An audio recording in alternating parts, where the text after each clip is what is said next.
बहुत सारे लोग परेशान रहते हैं स्पर्म क्वालिटी को लेकर कि उनका जो स्पर्म है वो पतला है, स्पर्म की क्वालिटी ठीक नहीं है, परेशान रहते हैं। जैसे 1 चम्मच बेसन, 1 गिलास दूध, उसको पकाएं, पका करके उसमें अपने मिश्री डालें, टेस्टी बना लें और उसको बना के पिए। जो चने हैं, सिर्फ चने, काले चने, आप पानी में भिगो के रख दो, सुबह चबा चबा दो। 1 कौंच बीज है, मैं कहता हूँ 1 महीना खा लो। 1 चम्मच मुंह में डालो, उसके बाद दूध पी लो या पानी पी लो। हाँ, ज़्यादा करते हो उसके साथ ना एक वो आता है शिलाजीत ले सकते हो, वो सूर्यतापी शिलाजीत। नमस्कार, स्वागत है आप सभी का हमारे इस पॉडकास्ट में। मैं हूं आपके साथ आमिर खान। एक और नया पॉडकास्ट आप सभी के लिए फ्री लेकर आए हैं। आज के पॉडकास्ट में भी बात होने वाली है ऐसी बीमारी को लेकर जिससे आमतौर पर लोग खुलकर बात नहीं कर पाते, जल्दी से वो अपनी प्रॉब्लम शेयर नहीं कर पाते, डॉक्टरों से भी वो कतराते हैं बात करने में। लेकिन इस पॉडकास्ट में आपको हम ऐसे जानकारियां देंगे कि आपकी जो भी परेशानियां हैं, जो प्रॉब्लम है, अगर आप फेस कर रहे हैं तो इसको आप घरेलू नुस्खों से दूर कर सकते हैं। बात करने वाले हैं इस हम पॉडकास्ट में स्पर्म क्वालिटी को लेकर। बहुत सारे लोग परेशान रहते हैं कि उनके स्पर्म की क्वालिटी ठीक नहीं है। स्पर्म मोटिलिटी पर आज हम बात करने वाले हैं कि थिकनेस की अगर हम बात करें तो वो कैसे ठीक हो सकती है। ये पॉडकास्ट बहुत काम का है आप लोगों के लिए, क्योंकि जो लोग खुलकर बात नहीं कर पाते, वो शर्माते हैं। तो यहाँ पर आपको ऐसे उपाय, ऐसे जानकारी दी जाएगी जिनके माध्यम से आप अपने स्पर्म क्वालिटी को बेहतर कर सकते हैं। क्योंकि हमारे साथ हैं सुभाष गोयल जी, जो ऐसे घरेलू नुस्खे बताते हैं जिन्हें करने से लोगों की परेशानियां दूर होती हैं। स्वागत करते हैं गोयल साहब का। गोयल साहब, बहुत स्वागत है आपका। नमस्कार जी, आपका भी बहुत बहुत स्वागत है जी। और जितने भी दर्शक प्रोग्राम देख रहे हैं सभी को मेरी बहुत ही प्यार भरी नमस्कार, सत श्री अकाल। गोयल साहब, आपसे मेरा सवाल पहला यही है कि बहुत सारे लोग परेशान रहते हैं स्पर्म क्वालिटी को लेकर कि उनका जो स्पर्म है वो पतला है, स्पर्म की क्वालिटी ठीक नहीं है, परेशान रहते हैं और लोग तरह तरह की दवाइयां खाते हैं, सब कुछ करते हैं, लेकिन ठीक नहीं हो पाते। तो आपसे ये जानना चाहते हैं कि क्या कारण है ऐसा कि हमारा जो स्पर्म है, जो उसकी क्वालिटी है, वो लगातार डाउन होते जा रही है लोगों की। ज़्यादातर जो लोग शराब पीते हैं या कोई भी नशा, व्यसन कोई भी है, चाहे वो तम्बाकू गुटखा ही क्यों ना हो, वो इस चीज़ पे इफेक्ट करता है। वो करता ही करता है, वो कोई माने या ना माने, ये जितना हमारे पास एक्सपीरियंस है वो होता ही होता है। और बहुत सारे लोग हैं जो अफीम वगैरह सेवन करते हैं कि हमारी एक्टिविटी अच्छी हो जाएगी, और उससे क्या होता है, उल्टा स्पर्म बिल्कुल ख़त्म होने के कगार पे आ जाता है, बच्चा पैदा करने की शक्ति खत्म हो। और दूसरी बात, खाने पीने में, अब कई लोग तो पूछो कि देसी घी खाते नहीं है। मतलब जो खाने में हमें डाइट चाहिए ना, एक्चुअल वो डाइट ना होना भी इसका एक मुख्य कारण है। और एक और बड़ी प्रॉब्लम है कि कई बार इंसान, उसको लगता है कि मैं अच्छी डाइट खा रहा हूँ या मैं कोई अच्छा सप्लीमेंट ले रहा हूँ, वो डॉक्टरों की बिना राय के कुछ ऐसी दवाइयाँ खा लेते हैं, अखबारों में पढ़ के या एडवर्टाइजमेंट देख के। लेकिन जो हम भी बताते हैं लोगों को, चाहे हम घरेलू नुस्खे भी बता जाते हैं, हम कहते हैं कि किसी अपने डॉक्टर की सलाह से करो जो भी करो। ये ना हो कि हमने मूली बताई खाने को, आपको नहीं सूट करेगी, भाई किसी को करती, किसी को। लेकिन ये चीज़ है। अब जैसे स्पर्म की बात है, स्पर्म के लिए सबसे बेहतर, मैं तो इसका लोगों को इलाज ही बता सकता हूँ जो घर पे हो सकता है। एक तो बेसन डाल के दूध लेना, जैसे 1 चम्मच बेसन, 1 गिलास दूध, उसको पकाएं, पका करके उसमें अपने मिश्री डालें, टेस्टी बना लें और उसको बना के पिएं। या फिर उसमें हनी डाल लो, अगर हनी डाल सकते हैं तो वो पिएंगे तो आपको काफ़ी लाभ होगा। दूसरा, आप चने, काले चने, और उसको अगर रात को पानी में डाल दोगे, जिसको 5 बादाम, 5 किशमिश और 1 अखरोट और 1 अंजीर, इस तरह से ये डाल करके रात को अगर रख देते हो, सुबह इसको चबा के खाओ। बादाम हमेशा छिलका उतार के खाओ, क्योंकि अगर छिलके समेत खाते हैं लोग तो उनको यूरिक एसिड बढ़ जाता है, दर्द होने लगता है घुटनों वगैरह, तो वो प्लेन करके खाओ। और उसके साथ ही आप जो चने हैं, सिर्फ चने, काले चने, आप पानी में भिगो के रख दो, सुबह चबा चबा के खाओ। जी गोयल साहब। भाई साहब, कमाल के रिजल्ट है। लोग बहुत सी बार कहते हैं कि बेसन वाला दूध जब हम लेते हैं तो ये गर्म होता है और ये सर्दियों में बहुत ज़्यादा फायदेमंद होता है और ये टेस्ट में बहुत अच्छा होता है। तो क्या सच है बेसन वाला दूध जो सर्दियों में ही बहुत ज़्यादा फायदेमंद अगर हम होता है? सीधा डालते हैं ना तो वो कई बार उसमें गांठें बन जाती, उसको घोल करके फिर पकाओ तो वो एक ऐसा सफल औषध बनता है, फायदा करता है। अब अगर हो सके उसमें एक चुटकी भर हल्दी, जो आपकी रसोई घर की हल्दी है, वो डाल दो, तो वो दिमाग की नसों को भी ताकत देगा। तो ये करने से कोई नुकसान नहीं होता। और तीसरी एक चीज़ और बता दूं, अगर वीरज में स्पर्म काउंट वीक है तो आयुर्वेद में, कहने को कुछ भी कह लो, बड़ी बड़ी बातें जितनी मर्जी आप करो, एक कौच बीज है, हाँ हाँ गोयल साहब, कौंच बीज होता है, सुना है बिल्कुल जी। ओनली कौच बीज। मैं कहता हूँ 1 महीना खा लो, टेस्ट करवा लो जी और टेस्ट करवाते ही आपके मुंह से निकलेगा थैंक यू गोयल साहब, पहुंच जाएगा मेरे पास, आप किसी भी दुनिया में रहते हो। जी। क्योंकि जब लोग थैंक यू बोलते हैं ना जी, तो हवा ही कुछ और आ जाती है, सुबह उठने का आनंद ही कुछ और होता है। तो वो लेना कैसे है, उसको 1 चम्मच मुंह में डालो, उसके बाद दूध पी लो या पानी पी लो, चम्मच छोटे वाला चाहिए, ज़्यादा नहीं। और आप देखेंगे कुछ दिनों में, हाँ ज़्यादा करते हो उसके साथ ना एक वो आता है शिलाजीत, शिलाजीत ले सकते हो, वो सूर्यतापी शिलाजीत।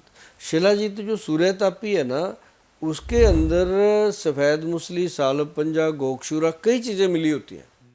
जो ये कैप्सूल बनता है, जो रेजन है वो तो प्लेन ही है, शिलाजीत ही है, एक कैप्सूल बनता है इसका, सूर्यतापी शिलाजीत कैप्सूल, वो भी फ़ायदा करता है इसके लिए। लेकिन बाकी सारी चीज़ें अगर छोड़ भी दें तो ओनली कौच कप्पू की, उसको कपी कच्छू बोलते हैं किसी भाषा में, लेकिन हमारे यहाँ पे, आपके यहाँ पे कौच बीज उसको बोला जाता है। गोयल साहब, बहुत सारे लोगों को ना ये नुस्खा बताते हुए सुना है मैंने कि वो बताते हैं कि अगर आपका स्पर्म क्वालिटी ठीक नहीं है तो आप अश्वगंधा, सफ़ेद मूसली और शतावर को मिक्स करके इसका सेवन कीजिए, तो आपकी जो शीघ्र पतन की जो दिक्कत है या स्पर्म की क्वालिटी ठीक नहीं है तो इसका सेवन करने से उसमें इंप्रूवमेंट आती है। लेकिन शतावर की बात करते हैं तो वो सबसे पहले देखा जाता है कि हाँ वो हमारी जो स्पर्म क्वालिटी होती है उसको बढ़ाती है, या सेक्स वेलनेस की अगर मैं बात करूं तो उसमें सबसे पहले शतावर को देखा जाता सबसे है। ऊपर लिया जाता है जी।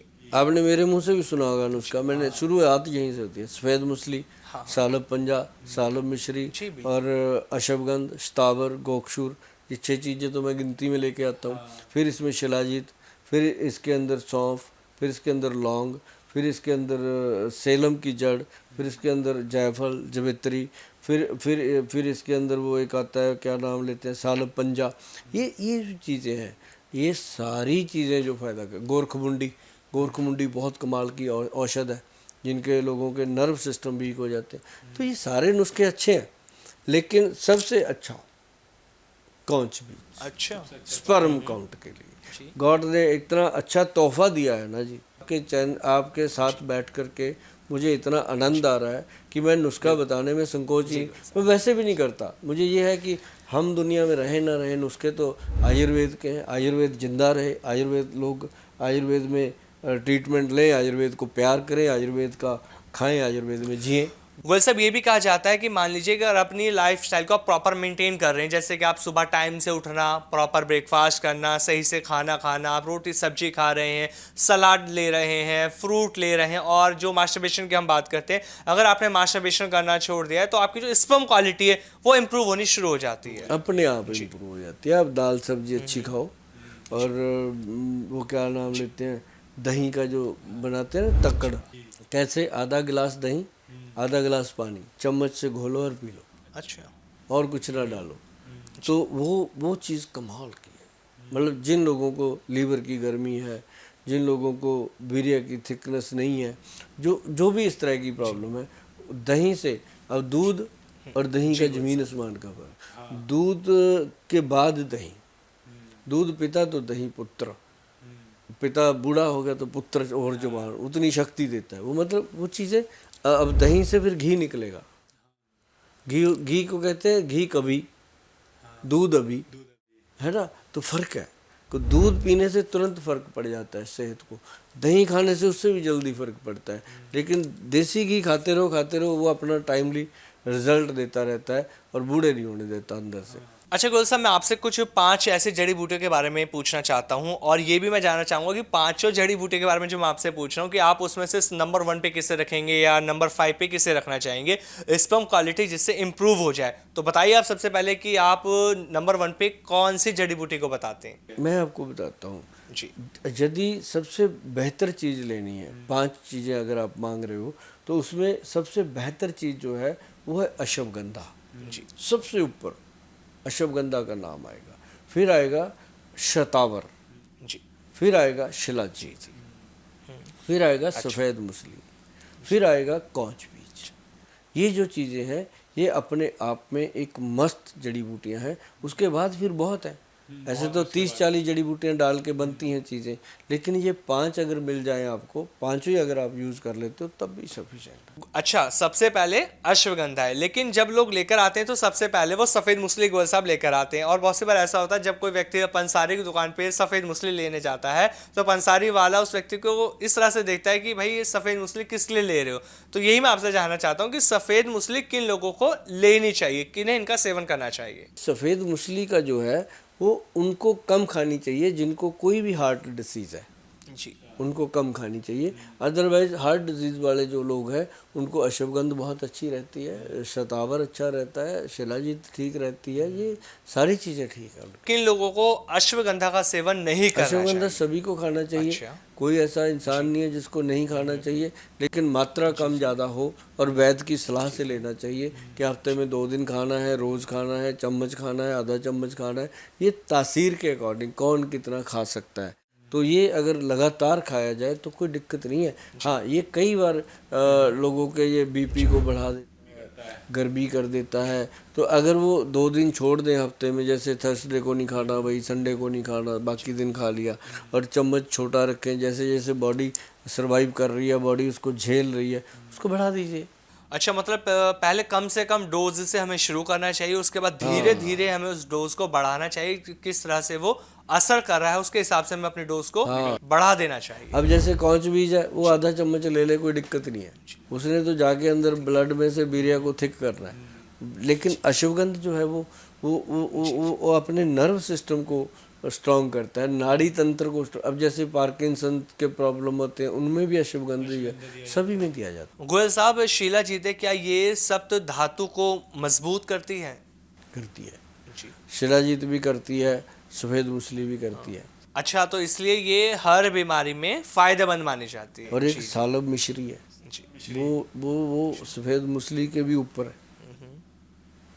सालब मिश्री है, सालब पंजा है, जो पंजा है ना वो उसी का दूसरा वर्जन होता है सालब मिश्री, उसी का सेम, वो पंजा निकल जाता है उसी में से वो निकलता है, तो वो मतलब पंजे से ज़्यादा सालब मिश्री का। आप वीडियो देख रहे हो, आपने नुस्खे पूछे, मैंने बता दिए, आप डिस्कस करने के लायक हो गए कि आप जिस वैद्य के पास जाओ या पंसारी के पास जाओ, आपके पास इतने सवाल जवाब हो गए हैं कि आप बात कर सको। तो सामने वाले को पता चलेगा कि इसको नॉलेज है थोड़ी बहुत, तो आपको अच्छे से देगा। तो ये चीज़ें आजमा के देखो और खाओगे और थैंक यू बोलोगे, ये बात है। बिल्कुल गोयल साहब, जिस तरह से आज जो हमने बात करी है ना स्पर्म क्वालिटी को लेकर, बहुत अच्छी तो आपने जानकारी दी और घरेलू नुस्खे भी आपने बताए। लेकिन मैं लोगों से ये कहना चाहूँगा कि अगर ये प्रॉब्लम है, उनको लगता है कि उनका स्पर्म क्वालिटी ठीक नहीं है, थिकनेस उनकी अच्छी नहीं है, मोर्टेलिटी को लेकर वो परेशान रहते हैं, तो सबसे पहले तो उन्हें अपना खान पान सुधारना होगा, क्योंकि खान पान सुधारेंगे तो ऑटोमेटिकली चीज़ें सुधरने ठीक हो जाती है। क्योंकि आयुर्वेद कहता है अगर आपका खान पान ठीक है, आपका लाइफस्टाइल अच्छा है, तो बीमारियाँ खुद ब खुद आपके शरीर से दूर होनी शुरू हो जाती हैं। और स्पर्म क्वालिटी की जो प्रॉब्लम है वो भी आपकी बेहतर होगी अगर आपकी संगत अच्छी है, आपका खान पान अच्छा है, प्रॉपर एक्सरसाइज आप लोग करते हैं, प्रॉपर आप नींद लेते हैं, तो आपकी जो प्रॉब्लम है वो ठीक होनी शुरू हो जाती है। बहुत बहुत धन्यवाद गोयल साहब, आपने इतनी अच्छी जानकारी इस पॉडकास्ट में दी और लोगों को लगातार जो हम घरेलू नुस्खे बता रहे हैं उन्हें बहुत पसंद आते हैं और उनके लिए बहुत ज़्यादा लाभदायक वो हो रहे हैं। बहुत बहुत धन्यवाद आपका। नमस्कार गोयल साहब।